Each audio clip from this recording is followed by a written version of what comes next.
సుమన్ టీవీలో మీ business promotions కోసం ఈ కింది నెంబర్ను సంప్రదించగలరు.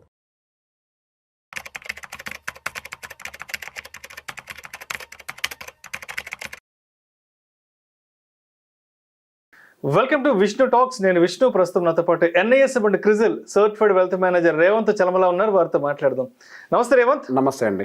రేవంత్, ఇవాళ మార్కెట్స్ వీకెండ్ ఎక్కడ క్లోజ్ అయిందో చూద్దాము. సెన్సెక్స్ విషయానికి వస్తే 588 పాయింట్ల పతనమై 79,212 వద్ద స్థిరపడింది. నిఫ్టీ విషయానికి వస్తే 207 పాయింట్లు పతనమై 24,039 వద్ద నిఫ్టీ క్లోజ్ అవ్వడం జరిగింది.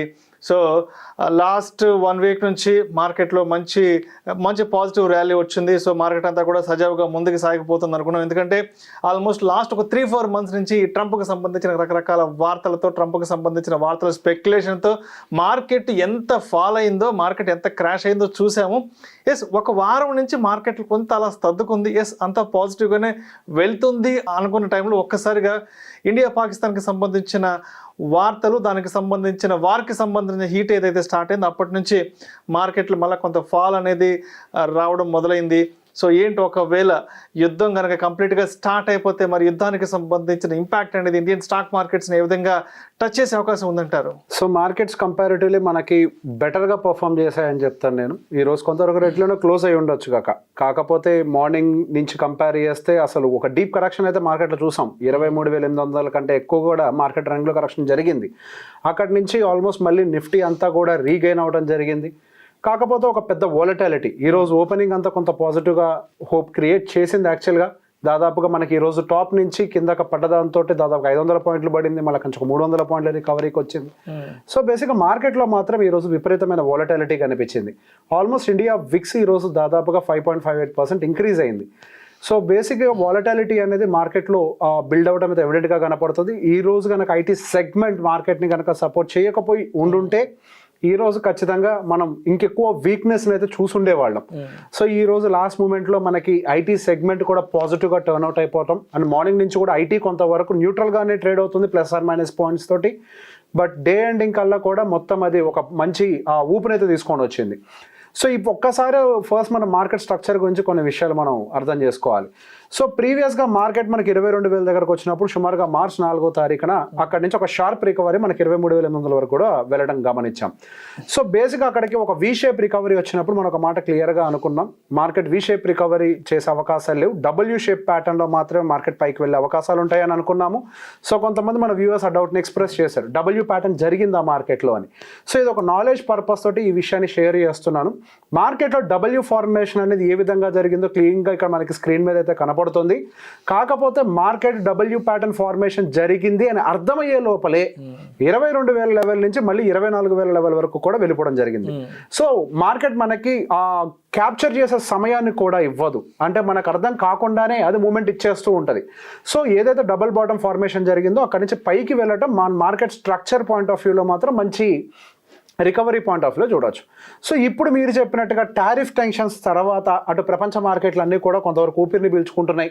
అండ్ ఈవెన్ మనకి ట్రంప్ గారు కూడా కొంతవరకు స్లోడౌన్ అయ్యే ప్రయత్నం చేస్తున్నారు. ఈవెన్ చైనా మీద కూడా, అంటే చైనా కొంతవరకు గట్టిగా ఉందేమో కానీ ట్రంప్ గారే కొద్దిగా స్లోడౌన్ అయ్యే ప్రయత్నం కూడా చేస్తున్నారు. సో ఆయన సైలెంట్గా ఉన్నంత వరకు మనకి ప్రపంచ మార్కెట్లో టారిఫ్ రిలేటెడ్ టెన్షన్స్ ఏమి అంత ఉండవు. అండ్ మనం ఇంతకు ముందు కూడా దాని గురించి అనుకున్నాం, టారిఫ్ అనేది ఇండియాకి ఫస్ట్ పెద్ద విషయం కాదు, ఆయన దాని మీద నిలబడే సిచ్యువేషన్ అయితే కాదు. టారిఫ్ అనేది ప్రపంచ దేశాలతో కంపేర్ చేస్తే యూఎస్ మార్కెట్ని ఎక్కువ ఇంపాక్ట్ చేస్తుందనే భయం వాళ్ళకు కూడా ఉంది కాబట్టి వాళ్ళు ఒక అడుగు వెనకాలకి వేయడానికి కూడా సిద్ధంగా ఉన్నారు. సో టారిఫ్ రిలేటెడ్ టెన్షన్స్ ఇక మీద మన మార్కెట్లో ఉండే అవకాశాలు లేవు. కాకపోతే మనకి ఇండియా పాకిస్తాన్ రిలేటెడ్ ఏదైతే పహల్గామ్ అటాక్ ఏదైతే జరిగిందో దానికి సంబంధించినటువంటి కొంత టెన్షన్ మార్కెట్లో ఉంది. కానీ ఈరోజు మార్కెట్ ఫాల్కి దాన్ని మనం పెద్ద ఎత్తున ముడిపెట్టే అవకాశం అయితే లేదు. సో ఎప్పుడైతే మనకి 22,000 దగ్గర నుంచి 23,400, 300 దాకా అంత పెద్ద రికవరీ వచ్చిందో, 2,500 పాయింట్ల వరకు కూడా రికవరీ మనం చూసాం. సో అంత షార్ప్ రికవరీ వచ్చినప్పుడు కొంత ప్రాఫిట్ బుక్ చేయడం అనేది సహజంగా జరిగే ప్రక్రియే, అదేం కొత్త విషయం కాదు. దీన్ని ఒక నార్మల్ ప్రాఫిట్ బుకింగ్గానే చూడాలి. కానీ మనం పెద్ద ఎత్తున ఇక్కడ ఏదో ఫాల్ జరిగింది just because of India Pakistan war tensions అని అంటానికైతే లేదు. అది చాలా చిన్నది. అఫ్కోర్స్ అది కూడా ఏంటి అని అంటే ఆద్యం పోసినట్టుగా కొద్దిగా యాడ్ అవుతుంది కానీ మనకి మేజర్గా సో ఎందుకు సో బేసిక్ ఇక్కడ అంటూ మనం డైరెక్ట్గా అటాక్ అని డైరెక్ట్ వార్లకి దిగము. ఏదైనా ఉంటే ట్రేడ్ వార్ అగైన్ ఈ సహజంగా ఇప్పుడు జరుగుతున్న కొన్ని యాక్షన్స్ లో కూడా ట్రేడ్ వార్ కూడా కనపడుతుంది క్లియర్ గా. ట్రేడ్ వార్ వాణిజ్యాన్ని కొంత దౌత్యపరమైన సంబంధాలు కూడా తెగదింపులు చేసుకుంటున్నారు అంతే. సో దాని వల్ల పెద్ద ఎత్తున దేశానికి వచ్చేటువంటి నష్టం అయితే పెద్ద ఎత్తున లేదు. అది ఒక రకంగా చెప్పాలంటే అది వాళ్ళకి జరిగే నష్టమే, మన దేశానికి అయితే పెద్ద ఎత్తున నష్టం అయితే లేదు. సో ఓవరాల్ గా చూస్తే మాత్రం మన ఇండియా పాయింట్ ఆఫ్ వ్యూలో మాత్రం ఇండియన్ స్టాక్ మార్కెట్స్ అనేవి రిజల్ట్స్ కొంత మిక్స్డ్గా రావటము ఇవన్నీ కూడా సో ఈ రోజు కొంత ప్రాఫిట్ బుకింగ్కి ట్రిగ్గర్ చేసాయి.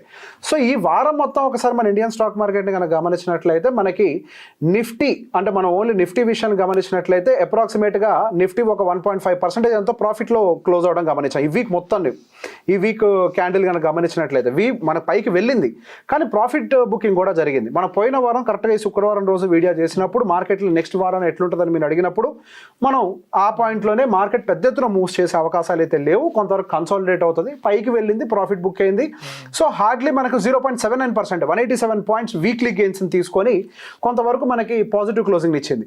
ఈ వీక్ మొత్తంలో మనకి హీరోగా మార్కెట్కి నిలబడ్డది మాత్రం నిఫ్టీ ఐటీ దాదాపుగా 6.56% పాజిటివ్ పాయింట్స్ అంటే మనకి పర్సంటేజ్ మన మార్కెట్కి డెలివర్ చేసి సో నిఫ్టీని ఈ మాత్రం స్టేబుల్గా ఉంచేందుకు ప్రయత్నం చేసింది మాత్రం అదే madam. Mid and small cap సెగ్మెంట్కి సంబంధించి చూస్తే మిడ్ క్యాప్ మనకి పెద్ద ఎత్తునేమి పాజిటివ్గా మూవ్ కాలేదు, 1.35% మాత్రమే పాజిటివ్గా మూవ్ అయింది.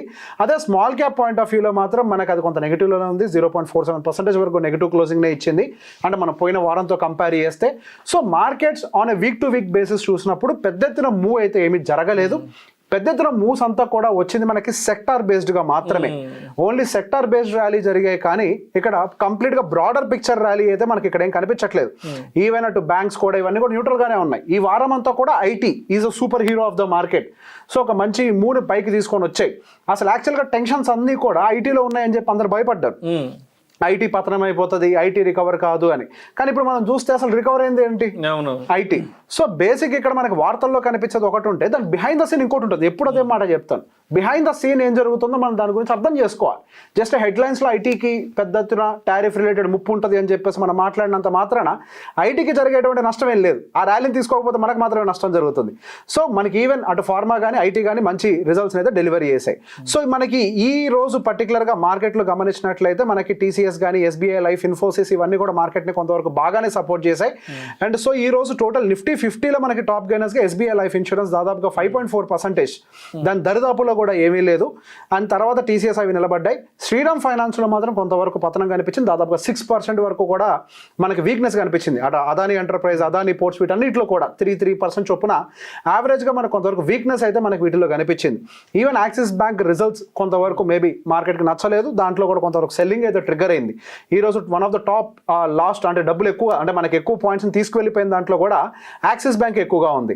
సో దాంతో పాటుగా మరి కొన్ని డేటా పాయింట్స్ నేను అబ్జర్వ్ చేయాలనుకుంటున్నాను, చూపించాలనుకుంటున్నాను. సో బేసిక్గా నిఫ్టీ మనకి షార్ప్ రికవరీ ఇవ్వడం మంచి విషయమే. కాకపోతే ఇక్కడ మనకి నిఫ్టీ కంటే ఫాస్ట్గా పిఈ పెరిగింది. ఇది కొంతవరకు మంచి కంఫర్టబుల్గా అయితే అనిపించట్లేదు. పిఈ పెరుగుతుంది అని అంటే మనకు వచ్చేటువంటి రిజల్ట్స్ దీనికి పెద్దగా మ్యాచ్ అవ్వట్లేదు. అంటే సో రిజల్ట్స్కి కానీ ఇది పెరిగిన పెరుగుడికి కానీ పెద్ద ఎత్తున మ్యాచ్ లేదు. అండ్ దాంతోపాటుగా ప్రైస్ టు బుక్ కంపేర్ చేసినా కానీ ప్రైస్ టు బుక్లో కూడా పెద్ద ఎత్తున డీవియేషన్ వచ్చింది. సో బేసిక్ ఈ ప్రైస్ టు బుక్ వీటన్నింటిలో కూడా కొద్దిగా డీవియేషన్ ఎక్కువగా ఉండటము. సో ఇది పైకి ఇంకా ఎక్కువగా వెళ్తుందా అని అంటే నాకు అదే కొద్దిగా కంఫర్ట్ని అయితే చూపించట్లేదు. సో ఇక్కడ నుంచి ఫాస్ట్గా పైకి వెళ్ళడానికి ప్రాబబిలిటీ మళ్ళీ తక్కువగానే ఉన్నట్టుగా అయితే నాకు అనిపిస్తుంది. సో దాంతోపాటుగా మనం ఆప్షన్ చైన్ డేటాను కూడా కొద్దిగా అనలైజ్ చేస్తూ ఉంటాం, ఓఐ డేటా కూడా ఎలా ఉంటుంది అనేది. సో ఓఐ డేటా ప్రకారం చూసినప్పుడు 24,000 దగ్గర కొద్దిగా ఏదో సపోర్ట్ ఉన్నట్టుగా కనపడుతుంది. ఈ 24,000 కనుక బ్రేక్ అయినట్లయితే మాత్రం కొంతవరకు ఆ బేర్స్ మళ్ళీ కంట్రోల్లోకి తీసుకుంటారు. మార్కెట్ కిందకి వెళ్ళకపోవచ్చు, కంట్రోల్లోకి తీసుకునే ప్రయత్నం మాత్రమే చేస్తారు. హయ్యర్ సైడ్ కూడా పొటెన్షియల్ అనేది కొంత తక్కువగా కనపడుతుంది, లోవర్ సైడ్ కన్సాలిడేషన్కి చాలా ఎక్కువ అవకాశాలు కనపడుతున్నాయి. సో దీంతో పాటుగా మనం ఒకసారి ఎఫ్ఐఐ డేటాస్, సో వీళ్ళ యొక్క బయింగ్ అనేది మార్కెట్లో ఒక ఇంపాక్ట్ని అయితే క్రియేట్ చేస్తుంది. సో మనకి నిన్న కంపేర్ చేస్తే ఈ రోజు మన డేటా అయితే ఇంకా రాలేదు, 24 ఏప్రిల్ వరకు మన దగ్గర డేటా ఉంది. దాదాపుగా 8,000 కోట్ల వరకు కూడా మంచి బయింగ్ అయితే చేశారు మార్కెట్లో. మేబీ డిఐఎస్ కొద్ది వరకు ప్రాఫిట్ బుకింగ్ చేస్తున్నారు కానీ గత వారం రోజుల నుంచి మనకి ఎఫ్ఐఎల్ మాత్రం ఓవరాల్గా మంచి బయింగ్ అయితే ఇస్తున్నారు. Even month on month data చూసినా కానీ మనకి ఓవరాల్గా DI and FII combined data ప్రకారం చూసినా మనకి ఒక మంచి బయింగ్ యాక్ట్ దాదాపు 12,000 కోట్ల వరకు కూడా మంచి బయింగ్ అయితే ఏప్రిల్ మంత్లో కనిపిస్తుంది. అంటే సర్ప్లస్ బయింగ్ అనేది మనకి మార్కెట్లో జరుగుతుంది. కనపడుతుంది. So going further maybe already వాళ్ళు కావాల్సినంత వరకు కూడా అమ్మేశారు. ఏవైతే ఫెయిర్ వాల్యుయేషన్స్లో ఉన్నాయో మేబీ అటు బ్యాంకింగ్ కానీ అండ్ ఇప్పుడు ఐటీ కూడా బాగానే కింద పడింది. సో మనం మొన్న గమనించినప్పుడు ఐటీ దాదాపుగా 3% 4% ర్యాలీ లేని మేబీ ఎఫ్ఐఏల ఫ్లో కూడా కొంతవరకు ఐటీ సెగ్మెంట్లోకి వచ్చి ఉండొచ్చు. సహజంగా అంత పెద్ద కంపెనీలు ఆ మూవ్మెంట్ ఇచ్చాయి అంటే డెఫినెట్గా పెద్ద వాళ్ళ చేతులు అందరూ ఉండాలి. సో ఇదంతా గమనిస్తున్నప్పుడు కొంతవరకు అయితే ఐటీ సెగ్మెంట్ కూడా స్టెబిలిటీని అయితే మార్కెట్లో చూపించే అవకాశాలు గోయింగ్ ఫర్దర్ కనపడుతున్నాయి. సో మార్కెట్లో consolidation is again highly anticipated. ఇప్పుడు వచ్చినంత షార్ప్ మూవ్ వచ్చింది కదా అని చెప్పేసి అలానే 26,000 27,000 పోద్దంటానికి లేదు. ఇంకా రిజల్ట్స్ రావాలి. రిజల్ట్స్ మిక్స్డ్గానే వస్తున్నాయి. అండ్ దాంతో పాటుగా ఈవెన్ మనకు వస్తున్నటువంటి రీసెర్చ్ రిపోర్ట్స్ ప్రకారం because of all this tariff related tensions GDP మీద ఒక 0.2 0.3% ఇంపాక్ట్ ఉంటుంది. అది మనం యాంటిసిపేట్ చేసాం. అది ఉంటుంది అని చెప్పి న్యూస్ వచ్చింది. బట్ దానికి మన మార్కెట్స్ రియాక్ట్ అవ్వవు. ఎందుకంటే ఆల్రెడీ మార్కెట్కి తెలుసు ఈ మాత్రం 0.2 0.3 ఇంపాక్ట్ అనేది మన ఇండియన్ జీడిపి మీద ఉంటుంది అని చెప్పేసి దాన్ని కూడా మార్కెట్ పట్టించుకున్న పరిస్థితులు అయితే లేదు. కానీ నెంబర్స్ పాయింట్ ఆఫ్ వ్యూని మాత్రం కీన్గా మార్కెట్ అయితే అబ్జర్వ్ చేస్తుంది. సో ఈ నెంబర్స్ గోయింగ్ ఫర్దర్ ఏవైతే వస్తాయో ఈ రోజు రిలయన్స్కి సంబంధించిన నెంబర్స్ కూడా రాబోతున్నాయి. ఆయిల్ అండ్ కెమికల్ రిలేటెడ్ కొద్ది వరకు ఏదైనా ప్రెషర్ ఉండే అవకాశం ఉంటుందన్న విషయం తెలుస్తుంది. ఇంకా రిజల్ట్స్ అయితే రాలేదు బట్ ఆ కామెంటరీస్ వినపడుతున్నాయి. కాకపోతే వాళ్ళు జియో రిలేటెడ్ టారిఫ్లు పెంచారు కాబట్టి ఏవైతే టారిఫ్లు పెంచారో ఓవరాల్ రిలయన్స్ రెవెన్యూని అయితే కొంతవరకు ప్రొటెక్ట్ చేస్తుందేమో ఆ టారిఫ్ పెరగటం వల్ల అనేది అయితే ఒకటి కనపడుతుంది. సో అయితే ఇప్పుడు ఈ యుద్ధ భయాల వల్ల బాగా దెబ్బతినే సెక్టర్స్ ఏముంటాయి అండ్ యుద్ధంలో నుంచి కూడా కొంత బెనిఫిట్ అయ్యే సెక్టర్స్ ఏమైనా ఉంటాయి అంటారు? అంటే కంప్లీట్గా ఇప్పుడు ఫుల్ ఫ్లెడ్జ్డ్గా యుద్ధం కనుక కొంత కంటిన్యూ అయ్యి ముందుకెళ్తే మాత్రం పలానా సెక్టర్స్ బాగా దెబ్బతింటాయి అండ్ యుద్ధం వల్ల పలానా సెక్టర్స్ ఏదైనా బెనిఫిట్ అయ్యే అవకాశం ఉంది, అలాంటి ఛాన్సెస్ ఏమైనా ఉన్నాయంటారా? సో బేసిక్గా యుద్ధం అంటూ జరిగితే ప్రతి సెక్టర్ ఇబ్బందుల్లోకి వెళ్తుందండి. సహజంగా మనకి ఫుల్ ఫ్లెడ్జ్డ్ వార్ అనేది జరగడానికి అవకాశాలు ఉండవు. కానీ ఒకవేళ జరిగింది అని అంటే సహజంగా ప్రభుత్వం స్పెండింగ్ అంతా కూడా ఏవైతే వాళ్ళు కేటాయిస్తున్నారో వాటిన్నిటికి ఆపేసి యుద్ధం మీద కేటాయించే ప్రయత్నం చేస్తారు. అటువంటి పరిస్థితులు ఉంటే ఆ సెక్టార్ ఈ సెక్టార్ ఏమీ లేదు, ప్రతి సెక్టారు పతనానికి గురవ్వాల్సిందే. మేబీ డిఫెన్స్ సెగ్మెంట్ ఏమన్నా ఉంటే కొద్ది వరకు ఆ మ్యానుఫ్యాక్చరింగ్ యూనిట్స్ అవి ఏమైనా కొద్దిగా బెనిఫిట్ అవుతాయేమో. కానీ అంతకు మించి పరోక్షంగా చూస్తే అంటే మనం ప్రత్యక్షంగా పరోక్షంగా చూసినా ఎటు చూసినా కానీ మిగతా సెగ్మెంట్స్ అన్ని వీకెన్ అయిపోతాయి. సో ఇప్పుడు జరుగుతున్నటువంటి పరిస్థితుల వల్ల నష్టం మన ఇండియన్ ఎకానమీ మీద ఉంటుందా అని అంటే మన ఇండియన్ ఎకానమీ పెద్ద ఎత్తున ఎటువంటి ప్రాబ్లం ఉండే అవకాశాలు లేవు. ఓవరాల్గా ఉంటే ఏదో 4,500 కోట్లు ఏదో మనం కొంతవరకు ఆ ట్రేడ్ రిలేషన్ ఏదో ఉన్నట్టుంది. అది పెద్ద ఎత్తున మనకి భారతదేశం మీద ఇంపాక్ట్ చూపించే అవకాశాలు అయితే కనిపించట్లేదు. సో దానికి సంబంధించి కొంతవరకు ఏదైతే ఫియర్ జరుగుతుందో అంటే యుద్ధం జరుగుతుందన్న భయంతో మేబీ ఇదంతా ఒకవేళ నిజంగా యుద్ధం జరుగుతుందన్న భయం కనుక మార్కెట్ పెద్ద ఎత్తున ఉండుంటే గోల్డ్ స్టేబుల్ గానే ఉంది. గోల్డ్ లో పెద్ద రియాక్షన్ ఏం లేదు. గోల్డ్ రియాక్షన్ అనేది స్టేబుల్ గా ఉంది కాబట్టి సో యుద్ధ వాతావరణం అనేది ఎస్కలేట్ కాదు. ఇదంటూ ఏదైనా ఉంటే ట్రేడ్ వార్ రిలేటెడ్ గా ఎస్కలేట్ అవ్వచ్చు, లేదా ఇంతకుముందు ఏదైనా సర్జికల్ స్ట్రైక్ చేశారు కదా అటువంటిది ఏమైనా చేస్తారని ఒక ఊహాగానాలు ఉండొచ్చేమో. కానీ డైరెక్ట్ గా యుద్ధం చేసే అవకాశాలు అయితే మార్కెట్లో అయితే కనిపించట్లేదు. ఇఫ్ అది ఉంటే గోల్డ్ ఇమీడియట్ గా రియాక్ట్ అయ్యి ఉండేది. గోల్డ్ రియాక్షన్స్ కనపడట్లేదు. సో గోయింగ్ ఫర్దర్ ఇదంతా కూడా ఒక టైంకి సబ్సైడ్ అవుతుంది. ఏది మార్కెట్ ఫ్లో, మార్కెట్ దాన్ని పెద్దగా తీసుకోదు. సో ఇక్కడ నెక్స్ట్ ఇంకొక పాయింట్ కూడా చూడాలి. డెఫినెట్గా యుద్ధం జరిగితే మార్కెట్ డౌన్ సైడ్ రియాక్ట్ అవ్వచ్చేమో నిజంగానే. కాకపోతే ఇది మార్కెట్ అని ఒక పాయింట్ని తీసి పక్కకు పెడితే ఇక్కడ మనమే జరిగిన దానికి సంబంధించి ఎటువంటి యాక్షన్స్ తీసుకున్నా కానీ డెఫినెట్గా మనం యాక్సెప్ట్ చేయాల్సిన సిచ్యువేషనే. అది మార్కెట్ కింద పడుతుందా దట్ డజంట్ మ్యాటర్. ఓవరాల్గా ఇండియన్ మార్కెట్కి జరిగే నష్టం ఏమీ లేదు. సో అయితే ఇంకా ఇప్పుడు మనం వీకెండ్ గురించి మాట్లాడుకున్నాం. మరి నెక్స్ట్ మండేకి ఏంటి అంటే మార్కెట్కి సంబంధించి ఏమైనా ఎలాంటి ఫ్లక్చువేషన్స్ ఏదైనా చూసే అవకాశం ఉందంటారు? అండ్ మండేకి ఇన్వెస్టర్స్ ఏ విధంగా సిద్ధంగా ఉండాలి అంటారు? సో జియో పొలిటికల్ టెన్షన్స్ మార్కెట్లో నడుస్తున్నాయి కాబట్టి కొంతవరకు వాటి మీద ఫోకస్ చేయాల్సిన అవసరం ఉంది. సో ఒకవైపు ట్రంప్ సైడ్ నుంచి కొద్దిగా పాజిటివ్ న్యూస్లు వచ్చే అవకాశాలు కూడా ఉన్నాయి. అదేవిధంగా మన భారతదేశం సైడ్ నుంచి కూడా ఈ జియో పొలిటికల్ టెన్షన్ ఇంకొద్దిగా ఎస్కలేట్ అయ్యే అవకాశాలు కూడా ఉన్నాయి. మీరు గమనిస్తే సహజంగా ఏ జియో పొలిటికల్ టెన్షన్ అయినా కానీ వీకెండ్ ఎక్కువ ఎస్కలేట్ అవుతూ ఉంటుంది. అదేదో ముహూర్తం పెట్టుకున్నట్టుగా జరుగుతూ ఉంటాయి. సో అటువంటి ఎస్కలేషన్ ఏమైనా జరిగితే కొంచెం నెగిటివ్ గా రియాక్ట్ అయ్యే అవకాశాలు ఉన్నాయి. కానీ ఇన్ కేస్ ఏది జరగలేదు అంత కామన్ గా అంటే కామ్ గానే ఉంది, ఏ న్యూస్ రాలే పాజిటివ్ లేదు, ఏ న్యూస్ నెగిటివ్ గా లేదు అని అన్నా కానీ మార్కెట్లు కొంతవరకు ఇక్కడ నుంచి అగైన్ కన్సాలిడేట్ అవ్వడానికి ప్రాబబిలిటీ ఎక్కువగా ఉంది. సేమ్ మళ్ళీ బస్ ఓవర్ హీట్ అయింది, ఇంజన్ లో కొద్దిగా నీళ్లు పోసి దాన్ని చల్లార్చాలి, కింద నుంచి పైదాకా 2,500 పాయింట్లు ఒక్కసారి పెరిగిన తర్వాత కొంతవరకు బయింగ్ ఎగ్జాషన్ జరుగుతుంది. సో ఇప్పుడు కొంతవరకు బయింగ్ ఎగ్జాషన్ జరిగింది. మేబీ నెక్స్ట్ వీక్ లో కూడా అది కొనసాగే అవకాశాలు ఎక్కువగానే ఉన్నాయి. ఇక్కడ నుంచి పైకి వెళ్ళే అవకాశాలు పెద్ద ఎత్తున కనిపించట్లేదు. లోవర్ సైడ్ కన్సాలిడేషన్ జరగడానికి స్కోప్ కనిపిస్తుంది. Thank you so much Revanth. Most welcome అండి.